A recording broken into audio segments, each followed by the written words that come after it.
We started speaking about Kirtan, its origin, what the purpose of it is. So, as I was saying, each week we want to dive just a little bit deeper, or if you like, maybe a better way to understand it is, it's like a beautiful gem, a beautiful diamond that has many facets to it.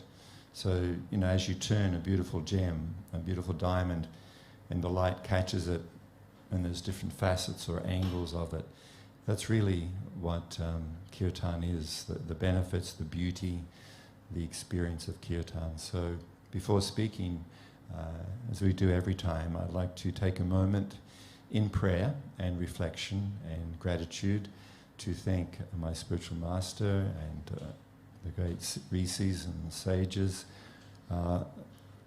for this gift of yoga, of Kirtan, of this yoga wisdom. And I'm hoping that I may be able to share just a little glimmer, just a small drop of this treasure of yoga with you all. Nama Om Vishnu Padaya Krishna Prestaya Bhutale Srimati Siddhaswarupananda Paramahamsa Iti Namini Shri Krishna Chaitanya Prabhu Nityananda Shri Advaita Garadha Shivasadi Gaur Bhaktivinoda Hare Krishna Krishna Krishna Hare Hare Hare Rama Rama Rama Hare Hare. So just briefly touching on what we spoke about last week, we were reading from the sacred yogic or Vedic text about how Kirtan actually is the real treasure of the whole yoga system. Of all of the many wonderful gifts that yoga brings into people's lives, the greatest treasure is the treasure of Kirtan, or this group or congregational chanting and singing of these names of the Supreme. How this brings about the greatest benefit. Removal of fear and worries and so many troubles from the mind and the heart. And it actually makes self-realization possible for every single one of us. Whatever our religious background might be, something or nothing at all, whatever our status in life may be, whatever our age, Kirtan is for everyone. We can all tap into this mine, this vein of this gold of transcendental sound, particularly in the form of Kirtan or Sankirtan, group hearing and chanting of the holy names. So this is the ultimate benefit, the ultimate outcome of practicing Kirtan regularly, is we can actually come to that platform of what in yoga is called samadhi, that higher spiritual experience of union or connection with the divine, with the Supreme Soul, and how we are divine in the sense that we are spirit soul, we are jiva atma, small spark of spiritual energy, and we all have an eternal bond or connection of love with the param atma, or the Supreme Soul. And ultimately this is the goal of yoga. So we want to dive a little bit more, like I said, show a little bit more of the facets, the beauty of Kirtan. Everybody likes to sing. Everybody likes to listen to singing. There is also a natural tendency to want to dance, isn't there? Unfortunately, or in the material experience of singing and dancing, sometimes you have to get a bit drunk or a bit stoned, you know, to let yourself be free enough to dance. Did anyone else experience that as a gawky teenager, showing up at a dance somewhere or a disco or something like that, and, you know, had to have a few shots of something before you went into the darkened dance floor? Because there's this feeling of being judged, that people might think, you know, you're a bit of a gangly weirdo. But when you're a little bit stoned or drunk, then, you know, you feel a little bit freer. So this tendency to want to sing, this tendency to want to be free and to dance freely is not springing from our mind or from our body, or any part of our physical makeup, it is actually the nature of the soul. It is your true nature to be free. We touched on this a little last week.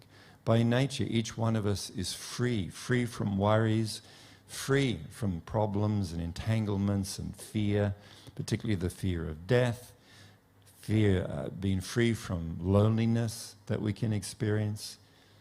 This is what we're all looking for. And this is what the regular practice of engaging in this meditation known as Kirtan brings to each one of us, because that is our real nature. There's a nice example that's given in the yogic teaching that, if we want to have a nice, refreshing feeling, maybe we've been working in the garden, or maybe the job is working outside and it's hot, and you get sweaty, then how do we relieve ourselves of the fatigue of working and getting hot and sweaty and smelly and all of that stuff?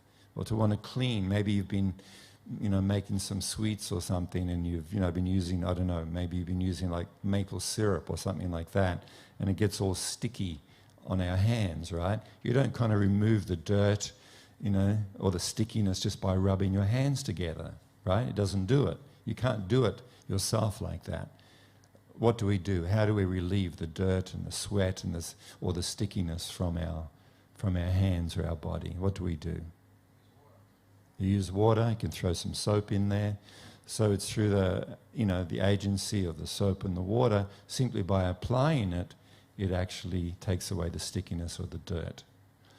So in a similar way, to use that as an analogy, our heart and mind are troubled. It's full of so much material trouble, conditioning, as I said, the different worries and stresses of life. That my mind is driving me crazy, the fear of the future, fear of death, the loneliness, all of these things are like this accumulated pollution that is covering our heart and our mind in our journey through this life. So how do we relieve ourselves of this? According to the Vedic or yogic text, it is actually very easy, and we cannot do it ourselves. It is in the form of Harinama. This means the names of the Supreme Soul. And as we touched on last week, we're not speaking about a Hindu God or a Christian God or a Muslim God or Buddhist truth or a Jewish truth. We're talking about the Supreme Soul, the cause of all causes, the original source of everything and everyone, including you, including me. This one supreme original cause is known by many, many different names through the different traditions, cultures and religions of the world since time immemorial. And we also understand, I don't know if we read this last week, I'll read this now. There is a yogic Vedic text called the Padma Purana. This is one of the famous spiritual texts. And in there it is said, there is no difference between the holy name of the Lord and the Lord himself. As such, the holy name is as perfect as the Lord, in fullness, purity, and eternity. The holy name is no material sound vibration, nor has it any material contamination. So there is no difference between these transcendental names, these divine names, and the divine. So when we are in contact with transcendental sound of these divine names, we are in direct contact with the all-pure and the all-purifying. So it is these divine names, this transcendental sound, which actually washes away all of the pollution and the troubles from the heart and the mind. So in the same way that simply coming into contact with soap and water, can relieve the fatigue of the body and make the body clean and fresh. Similarly, we, the Atma, the pure soul, when our real nature is Sat Chit Ananda, eternal, full of wisdom and blissful by nature, that is the nature of every single living being, but there is this covering, this pollution which is weighing us down in our journey through this life. So the purifying nature of the transcendental sound, the holy name, relieves us of all of this fatigue, fear, worries, concerns and loneliness, because we have an eternal bond of kinship, of friendship with the Supreme. And this gradually, step by step, as we immerse ourselves and take shelter in these divine names, then we will actually experience, through direct experience, direct personal experience, the reality of the benefits. So there was also a couple of other nice things that I was going to read, to share with you.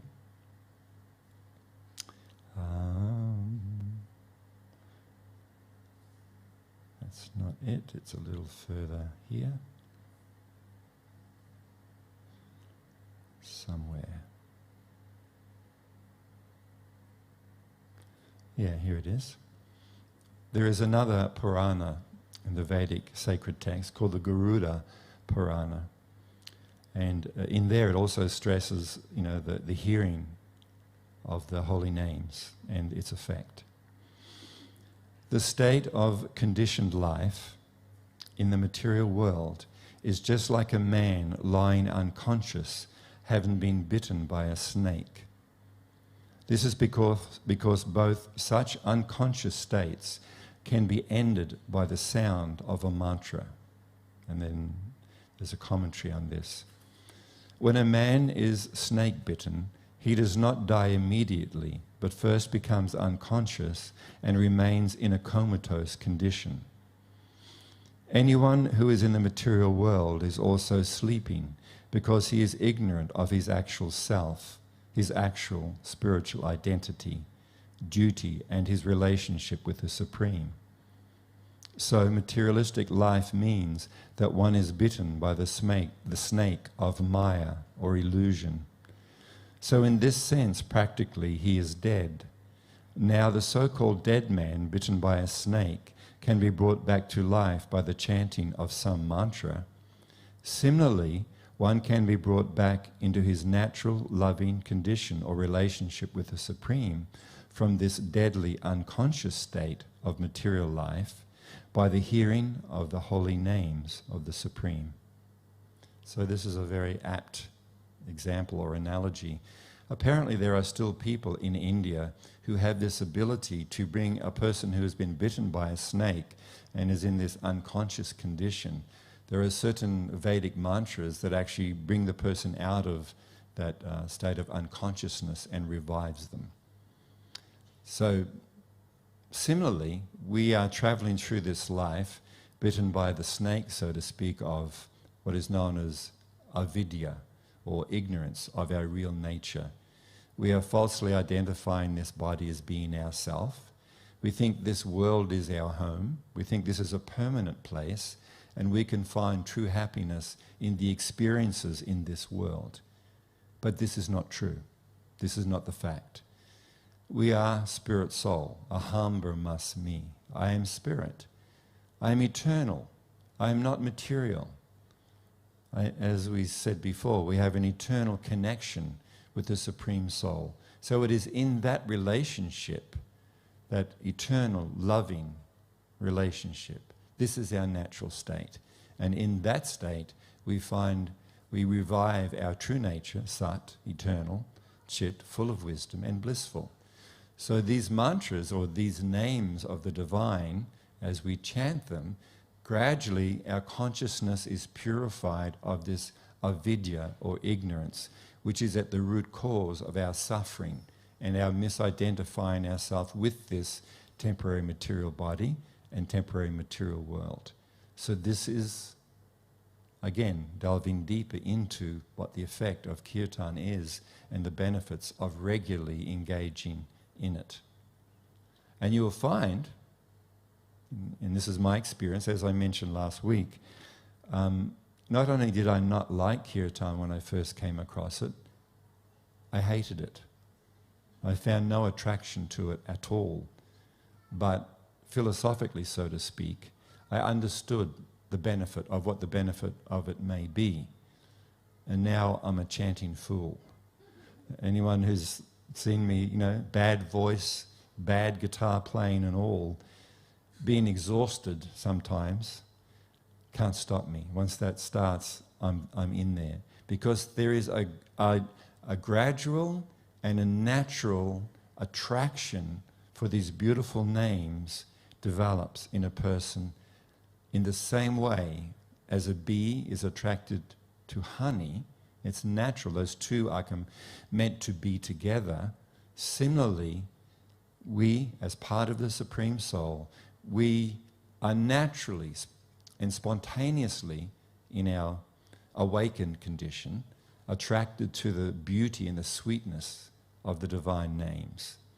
But in the beginning, that may not be experienced because we are covered by this avidya, or this ignorance. So it's a matter of making a decision. Yes, I will try this. Let me see what the result is. So just to maybe conclude, to pull it together a little bit, maybe we'll go here first. Most weeks, you might chant about 4 or 5 different names in various combinations on 2 hours of a Sunday. Hare, Krishna, Rama, there's 3. Maybe Gopala, Govinda, there's 5. Nitai Gaur, 6. There's not a lot. Like most songs, pop songs have a lot more than 6 or 7 or 8 words in them, right? Some have 6 or 7 or 8, well, they used to call it bubblegum pop songs back in the 60s and 70s.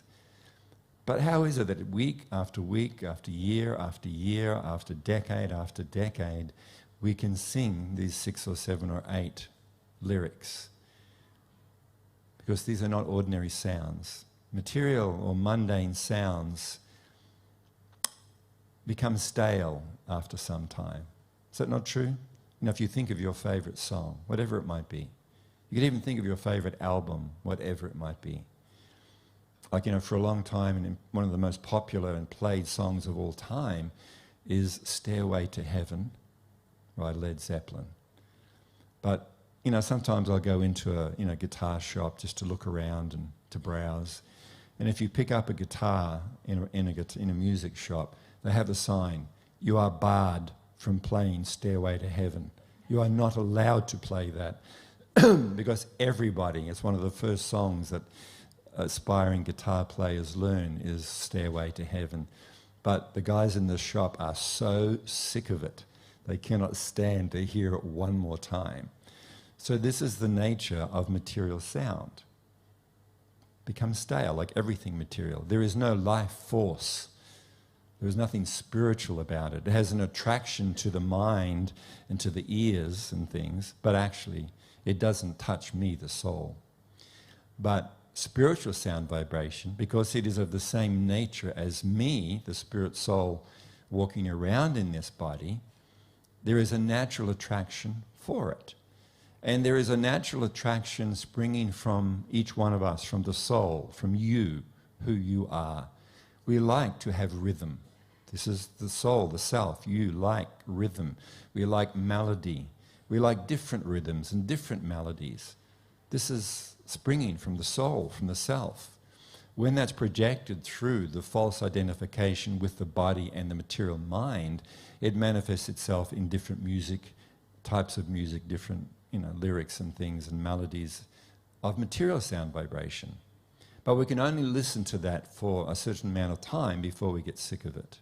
So similarly, spiritually, we are also attracted to different melodies and different rhythms and beats. So we can have that. We can spiritualize this natural attraction for music, for dance. But it is a natural dance. And when we, the self, the Atma, are moved from within by this attraction for the transcendental sound, then we also don't experience this fear that I will look funny when I dance, because we are entering into a whole nother experience, a spiritual experience. And we lose that identification with the body as being me and other people judging me and how I look and how I move and all of those things, they're all gone, because I'm now situated on that transcendental platform of the freedom of the soul, of the self. So we can dance free, freely, with freedom, and abandoned all of these worries. And we don't need to smoke this or drink this or shoot that. We simply need to take in the transcendental sound and we will experience it directly. So the reason why Kirtan is important, just to wrap up, we can finish and then have some more tonight. So just a little bit more of an understanding. These names are transcendental. They are actually names of the divine, of the Supreme. And as the Supreme is absolute, there is no difference between the holy name and the Supreme. So as we come into contact with these holy names, we are in direct contact with the Supreme Soul, of whom we are part. They are, these names, as the Supreme Soul is all pure and all purifying, therefore the transcendental names are all pure and all purifying. So this is where the effect. So again, this is like we're covered by the sweat and the dirt and the fatigue of material existence, and bathing in these transcendental names removes pardon me, removes all of this, and we are now free. I think that's meant to be the end. Thank you so much.